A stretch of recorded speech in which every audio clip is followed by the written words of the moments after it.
विश्व स्तरीय प्लानिंग के तहत छत्तीसगढ़ के दुर्ग जिले में भिलाई इस्पात संयंत्र की स्थापना कर कर्मियों के लिए रहने के लिए टाउनशिप का निर्माण किया गया। उसी दौरान टाउनशिप के सेक्टर एरिया में व्यवसायियों को भी लीज पर जगह दी गई है। अब अनुबंध के अनुसार लीज का नवीनीकरण जिस रेट पर किया जाना चाहिए उससे कई गुना अधिक रेट पर नवीनीकृत किए जाने को लेकर स्टेट ऑफिस प्रबंधन के द्वारा व्यापारियों पर दबाव डाला जा रहा है, जिसके तहत प्रक्रियागत बताकर व्यापारियों के मकान और दुकानों पर नोटिस चिपकाकर उन्हें शर्मसार किए जाने की कोशिश की जा रही है।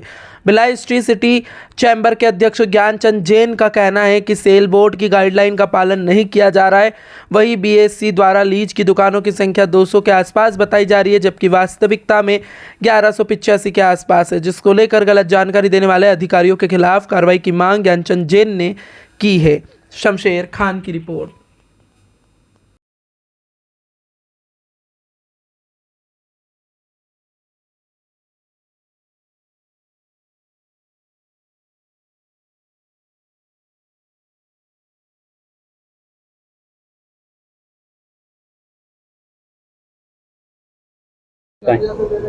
जन सूचना अधिकार अधिनियम शासन का लाया हुआ एक ऐसा कानून है जिसमें किसी भी संस्था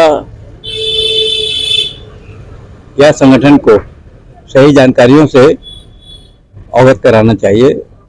किसी ने भी किसी तरह की कोई जानकारी मांगी है तो बीएसपी का प्रबंधन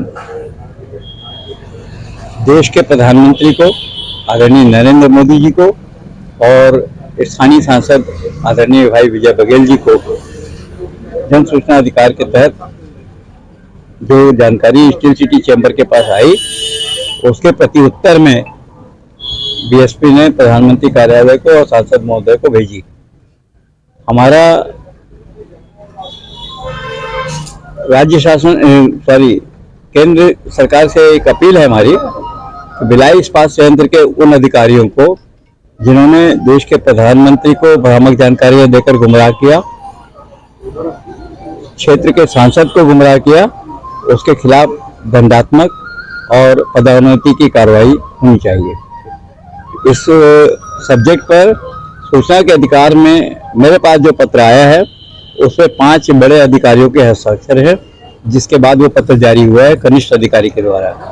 उन 5 अधिकारियों को इस जांच दायरे में लाना चाहिए और उनके खिलाफ कार्रवाई होना चाहिए। स्टील सिटी चैम्बर के डेलीगेशन ने आदरणीय श्री विजय बघेल सांसद जी के मार्गदर्शन में उनका स्वागत किया और हम सब लोग सांसद जी के नेतृत्व में ही इस्पात मंत्री से मिले और मैं समझता हूं कि पिछले 10-12 साल से जो लीज नवीनीकरण का मामला उलझा हुआ है, कल इस्पात मंत्री जी के सकारात्मक निर्देश पर हम उम्मीद करते हैं कि भिलाई प्रबंधन समय रहते संभल जाएगा और दुकानदारों को लीज नवीनीकरण के जो नोटिस भेज रहे हैं उस पर बीएसपी का प्रबंधन रोक लगाएगा। किस तरह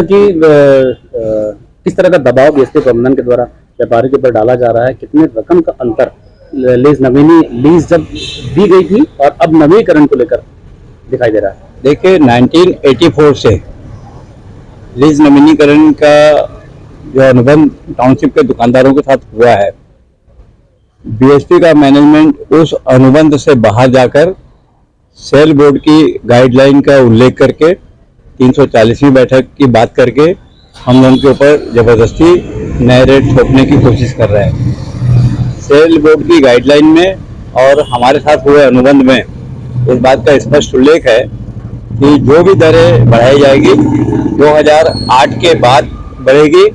1984 से आवंटित दुकानों पर इसका नियम लागू नहीं होता है।